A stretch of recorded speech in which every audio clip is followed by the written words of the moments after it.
Good morning. I know it's really early. Here's the baddest wave. I just have to do it because people are now starting to ask for it, and they're actually starting to do it with me. It's like, hey, Kelly, I got the badass wave. So, oh wait, yeah, mic's on. Okay, I'm not going to make a 2020 first thing I do when I do a live video and the mic's off. I'm not doing that. It's like Happy New Year. It's going to be a badass year. You know why? Because you're going to have a positive attitude. I say this every year. It's not about making resolutions. So I want you to say no to making a resolution this year. I always say no. Hi, Janie. Hi, Gary. Nice to see you. Happy New Year. I know it's really early on. I think it's Thursday. It feels like Monday. I know. This whole holiday thing has got me messed up. And I will be honest with you. I've been talking about holiday melancholy and I suffer from it. So I got through it. I did it by keeping myself in a giving spirit of giving hope to others and then showing up when somebody asks me to. It really helped me. But I also did some other things, some time spent alone. I journal, so I journal a lot, and I listen to music. I've been playing with my music a lot lately. Probably because, not probably, because I use music as a therapeutic tool for myself, and I've been working with clients on their badass soundtrack. So I'm always fine tuning and pruning my craft. But my craft is really dancing. So dancing and music helps me adjust my mindset. And I've already been dancing this morning. So kind of tells you where I'm at. But I do have a full day of therapy today. Clients, I'm doing therapy clients today. And I'm just setting my mindset for it. And I wanted to encourage you to say no to resolutions. Set your mindset for having a positive attitude for the year.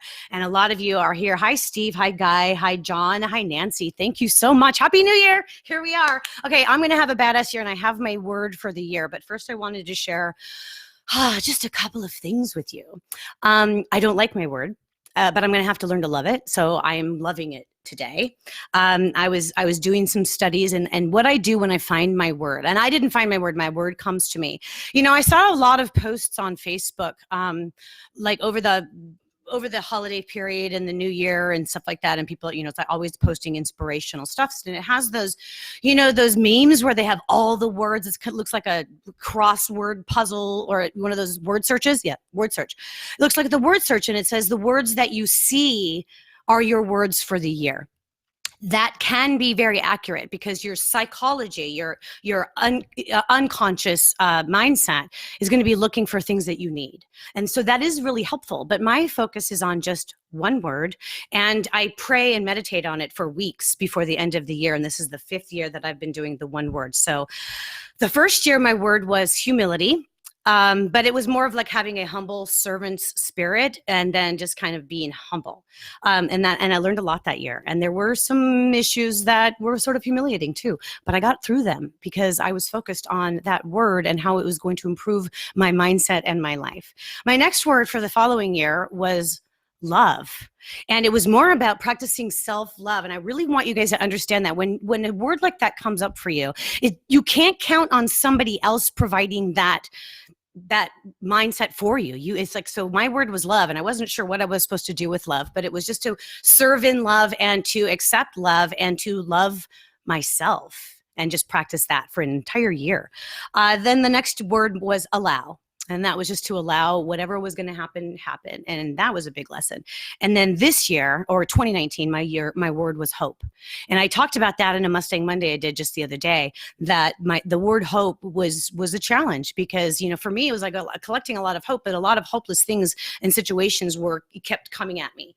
And I just kept hope alive. And that's kind of how the word works. And then by the end of the year, by fall, my hope cup was so filled up. I had so much hope to give that I started giving hope away. And it was awesome. So this year, my word, drum roll, please. I don't have a drum roll. Drum roll. My word is trust.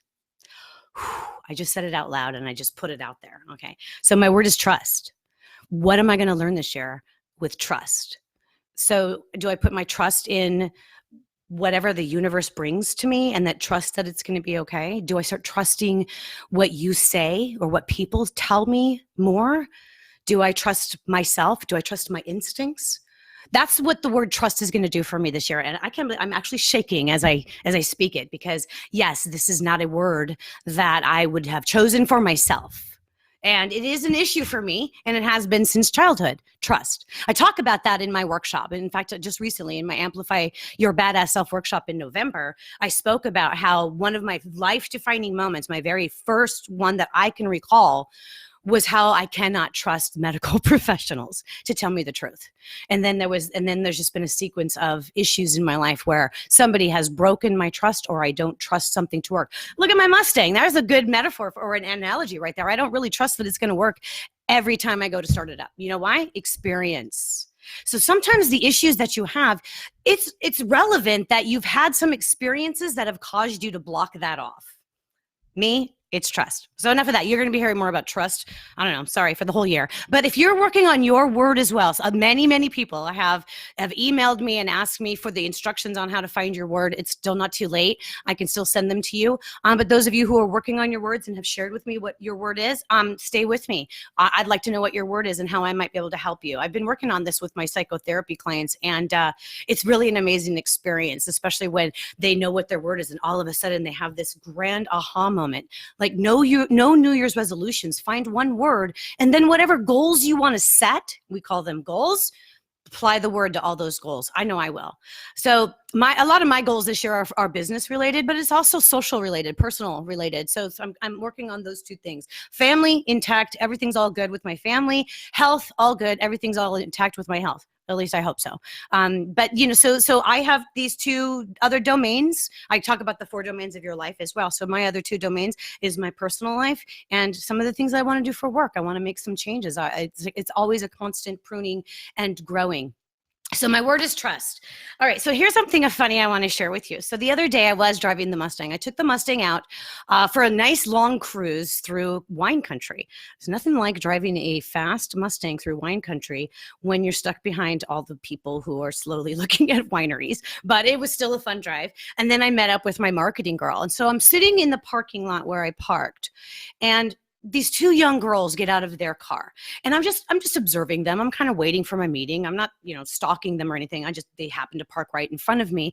And I don't know, they're late teens, early 20s, possibly maybe college students, gorgeous girls. It's after Christmas and they're just, mosey into the coffee place probably. But the one girl had her hair up in one of those messy buns, and she took it out as she got out of her car. And I realized how gorgeously long her hair was. And I'm just kind of watching this, like how easy that was for her to do. Just, whatever she did with the clip, and she took it out, and then she starts to manipulate her hair and sticking it back up on her head. And she just does a little twisty thing, and it's like, boom, beautiful little messy bun on her head. Okay, so there's a moral to the story, or there's a point to the story. So yesterday, I have a really old friend of mine, and I was looking for some pictures of her and I when we were 20. So I was looking for these pictures for her and that I wanted to send her. And she comments about all of the fashion of the 80s. It's like I'm wearing these polka dot pants and I've got a bowling shirt on and a stripe shirt. It's like I'll show them to you another day because I wanted to show you this one picture. So as I'm looking through these old pictures of me in my youth, and I was looking for my friend, I stumbled upon this other picture, and I realized, because as I'm looking at these girls with the messy buns, it's like, yeah, I used to wear my hair that way too. My mom would really go to extra length. So here's the picture of me with the messy bun on my head. I think I'm like 6 years old. And look at that bun. But that was like a lot of work back then. You had to, put the hair in rollers, and then you had, like individual rollers, like a 4-leaf clover, and roll them up real tight on your head and put some gel in. And then you had to put your head underneath the hair dryer so it would dry, so that they would be stiff. And then you had to pin the heck out of them to stay that way. So I just found this really funny because it's more like retro and recycling is really here. I even been seeing ads for like bell-bottom jeans and the fashions and the mom jeans, and they're all coming back. And I just want to remind you that, the more things change, the more they really stay the same. So when I talk about my badass soundtrack, and I talk about remembering the fun times, the positive aspects of your memories in your life and attaching them to happy songs, I know that a lot of times, and I'm a firm believer in this, you don't look back. Don't look back on the trauma or the bad experiences or even the poor choices that you made. Everybody makes bad choices. And yes, when we make a bad choice, we have to pay the consequences. But the point is, and the reason why I showed you this picture, is that the more things change, the more they stay the same. But you can change change in the positive when you look at the positive aspects of what happens in your life and those experiences. And I always use fun stories and fun things to tell you instead of, like the traumas. It's just more fun. Here's one thing I did want to share with you as I'm looking down at my desk here. My year end, December 31st, I saw clients. I saw some therapy clients, and by the end of I ended early. But the very last piece of business that I got for 2019, for the decade, for the year, at the end of my day for the psychotherapy practice, you know what I got? I got a subpoena. Yes, I did. As I walked out of my last session, there was a server there to serve me with subpoena for a deposition. It's not the first time, and it's very common in the world of psychotherapists when you have a client who has some sort of a issue, and they want to talk about the mental health stuff. It's like, so for me, it was like pretty amusing that the last thing on my year of hope was a subpoena, because who wants to do that, really? I mean, seriously, who wants to go do a deposition? But of course, some clients have a right to privacy, so I get to deny it. So that was, for me, that was amusing. It's like, yeah, no, I'm not going to do that, so I can say that. So the pictures for a friend. So a little bit more, just one more thing as I wrap up, because I do got to get to work, and I know it's really early and you're probably exhausted from all my energy. Somebody did tell me, it's like, whatever coffee you drink in the morning, I want some of that. This is just a little bit of me getting up early in the morning and having my fill of coffee by 7 a.m.